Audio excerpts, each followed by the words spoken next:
సభ్యులు డాక్టర్ పాల్వాయి హరీష్ బాబు గారు. తెలంగాణ తల్లి విగ్రహ రూపకల్పనపై శాసనసభలో ముఖ్యమంత్రి గారి ప్రకటన సందర్భంగా చర్చకు అవకాశం ఇచ్చిన అధ్యక్షుల వారికి ధన్యవాదాలు తెలియజేస్తూ, ముందుగా మహాకవి దాశరథి గారు అన్నట్టు నా తెలంగాణ కోటి రతనాల వీణ. ఆ రోజు కోటి మంది ప్రజలే ఉండే తెలంగాణలో, ఇవాళ 4 కోట్ల మంది ప్రజలయ్యారు. కానీ కొన్ని సమస్యలు ఉన్నాయి. కొన్ని వెనుకబడ్డ ప్రాంతాల మీద తీవ్రమైన వివక్ష చూపిస్తుంది ప్రభుత్వం అనేది నేను చెప్పదలుచుకున్నా. దాంట్లోకి తర్వాత పోతగాని మనం మన సంస్కృతికి అద్దం పడుతూ ప్రశాంత వదనంతో మెడకు కంటే గుండు పూసల హారంతో చెవులకు బుట్టకమ్మలతో ముక్కు పుడకతో తయారైంది తెలంగాణ తల్లి అని చెప్పుకుంటున్నారు. నేనేమంటున్నా అంటే, మీరు హామీలు ఇచ్చారు, చాలా హామీలు ఇచ్చారు. కళ్యాణ లక్ష్మి సందర్భంగా తులం బంగారం కూడా ఇస్తామని మీరు హామీ ఇచ్చారు. ఒకవేళ మీరు అంటే నేను ఎందుకు చెప్తున్నా అంటే, సరే ఓకే ఓకే మీకు అది ఇష్టం లేదు, ఓకే పక్కన పెడతా, వేరే విషయం మాట్లాడదాం, పక్కన పెడదాం. నేను I don't want to yield అధ్యక్ష దాంట్లోకి పోదలుచుకో. సరే సరే I can control my self. మేమేం ఆశించినామంటే 10 సంవత్సరాల్లో టీఆర్ఎస్ ప్రభుత్వ పాలనలో తెలంగాణ రాష్ట్రం చిన్నాభిన్నమైంది, ఆర్థికంగా విధ్వంసానికి గురి అయింది, అందరం ఒప్పుకోవాల్సిన విషయమే కదా. కానీ ఈ సంవత్సర కాలం పాటులో ప్రక్షాళన జరుగుతుంది, రిపేర్ జరుగుతుంది, ఓవర్హాల్ జరుగుతుంది అని ఆశించినాం. కానీ అటువంటి చూచాయలు కూడా ఇవాళ కనిపించట్లేదు అధ్యక్ష. కాబట్టి తప్పకుండా ఈ విషయంలో మీరు ఇక్కడనే ఆగిపోవద్దు. కనీసం మీరిచ్చిన హామీలకు కట్టుబడి ప్రక్షాళన దిశగా మీరు ముందుకు పోవాలని నిండు మనసుతో కోరుకుంటూ, ఇంకొక విషయం అధ్యక్ష, ఇవాళ సోనియా గాంధీ గారి జన్మదినం డిసెంబర్ 9 నాడు తెలంగాణ తల్లి అవతరణ దినోత్సవం అని చేస్తున్నామని అన్నారు. మా కమ్యూనిస్టు సోదరులు చెప్పారు సెప్టెంబర్ 17 నాడు తెలంగాణ విమోచనం జరిగింది. మరి ఆ రోజు ఎందుకు మనం చేసుకుంటలేము? ఎందుకు కొన్ని శక్తులు మిమ్మల్ని అడ్డుకుంటున్నాయా ఏంటిది అనేది మీరు ఆలోచన చేయాలి. పెద్ద ఎత్తున నిజాం ప్రభుత్వాన్ని మెడలు వంచి మీ నల్లగొండ జిల్లా నుంచే మొదలైంది ఉద్యమం, సాయుధ రైతాంగ పోరాటం. కాబట్టి వారికి సంఘీభావంగా సెప్టెంబర్ 17ను తెలంగాణ విమోచన దినంగా జరపాల్సిందిగా, అధికారికంగా జరపాల్సిందిగా ప్రభుత్వం వారికి విజ్ఞప్తి చేస్తూ, నేను చెప్పేది ఒక్కటే నిమిషంలో ముగిస్తా అధ్యక్ష. గతంలో భారత మాతను సృష్టించిన కళాకారులు పశ్చిమ బెంగాల్కు చెందిన వారు ఉండే. ఫస్ట్ భారత మాతను తయారు చేసింది పశ్చిమ బెంగాల్కి చెందిన కళాకారు. ఆ రోజు భారత మాతకు కిరీటం లేకుండే, భారత మాతకు కంటె లేకుండే, గొలుసులు లేకుండే. ఆమె చేతిలో ఒక జపమాల ఉండే, ఇంకో చేతిలో కలశం ఉండే. తర్వాత నెహ్రూ గారి ఆధ్వర్యంలో, తర్వాత పెద్ద ఎత్తున కాంగ్రెస్ పార్టీ యొక్క ఈ ప్లీనరీ సమావేశాల్లో కొత్త భారతమాత, కొత్త విగ్రహానికి వారు రూపకల్పన చేశారు. ఆ విగ్రహానికి కిరీటం ఉన్నది, తర్వాత హారాలు ఉన్నాయి, కంఠహారాలు ఉన్నాయి, ఒక త్రివర్ణ జెండా కూడా చేతిలో ఉండే. కాబట్టి ఆ విధంగా నడిచింది. అప్పుడేమో ఆ విధంగా ఆలోచన చేస్తే ఇప్పుడేమో మనం ఉల్టా ఆలోచన చేస్తాను. తెలంగాణ ఇవాళ టీఎస్ నుంచి టీజీకి మార్చిండ్రు అధ్యక్ష. ఇవాళ టీజీకి మార్చిండ్రు, తెలంగాణ విగ్రహాన్ని మారుస్తున్నారు.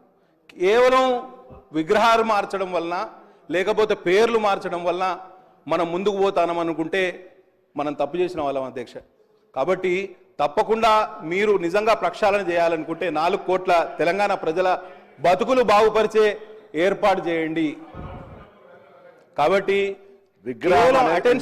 విగ్రహం అనేది గతంలో లేదు, అధికారికంగా మార్చడమే తప్పుడు ప్రచారం చేయొద్దని గౌరవ సభ్యుని కోరుతాను. నూతనంగా తెలంగాణ ప్రభుత్వం పక్షాన అధికారికంగా శాసనసభ ద్వారా తెలంగాణ సచివాలయంలో పెడుతున్నటువంటి విగ్రహం ఇది.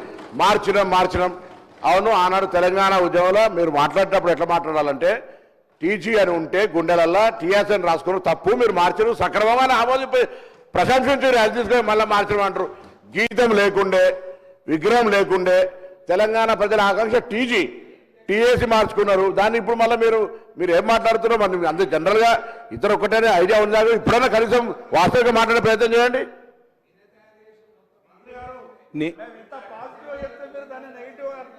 మిమ్మల్ని అప్రిషియేట్ చేస్తున్నాం. కేవలం ఒక సంవత్సర కాలం పాటులో మీరు చేసిన తప్పులను సరి చేసుకోకపోగా ప్రజలకు మీరు విషయాలను గౌరవ మంత్రివర్యులు శ్రీ దామోదర్ రాజనరసింహ గారు. సార్ ఒకటే నిమిషం కన్క్లూడ్ చేస్తా.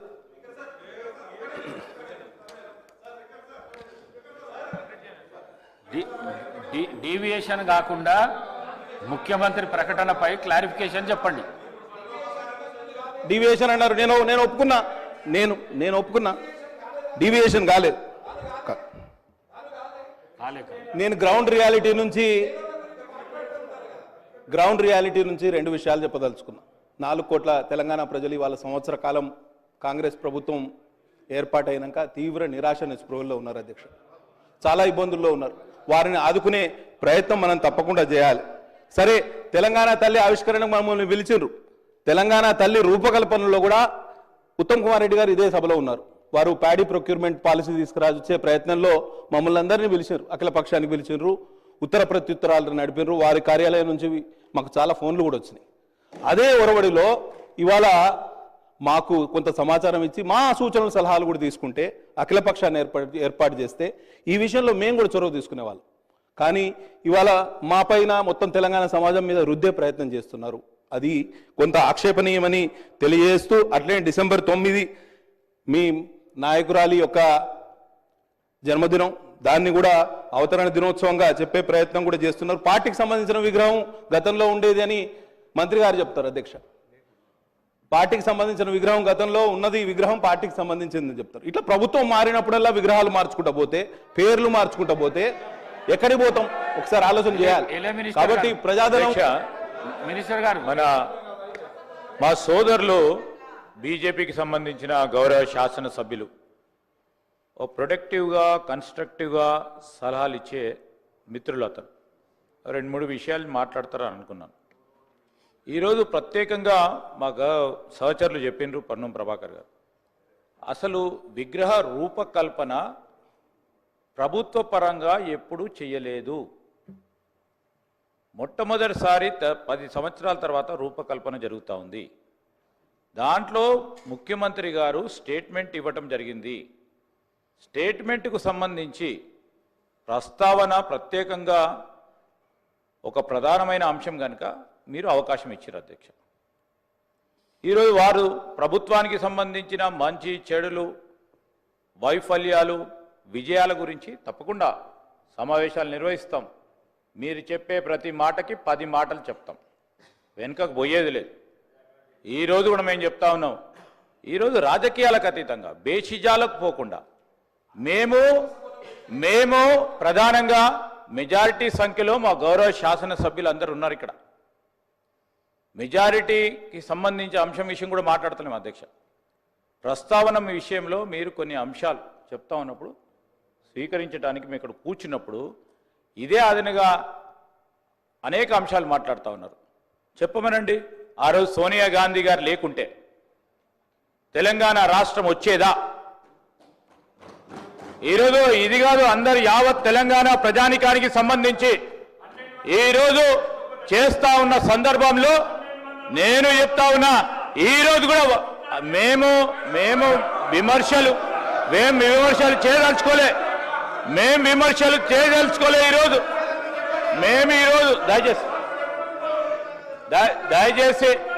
దయచేసి ఈరోజు బేషిజాలకు పోకుండా మేము ఒక పాజిటివ్ ఎన్వైరన్మెంట్లో తెలంగాణ రాష్ట్ర ప్రజలకు సంబంధించిన విగ్రహ రూపకల్పనపై మేము సిపిఐకి సంబంధించిన గౌరవ సభ్యులు కానీ బీజేపీకి సంబంధించిన గౌరవ సభ్యులకు సంబంధించిన అంశం విషయంలో వారి ప్రస్తావన విన్నాం అధ్యక్ష.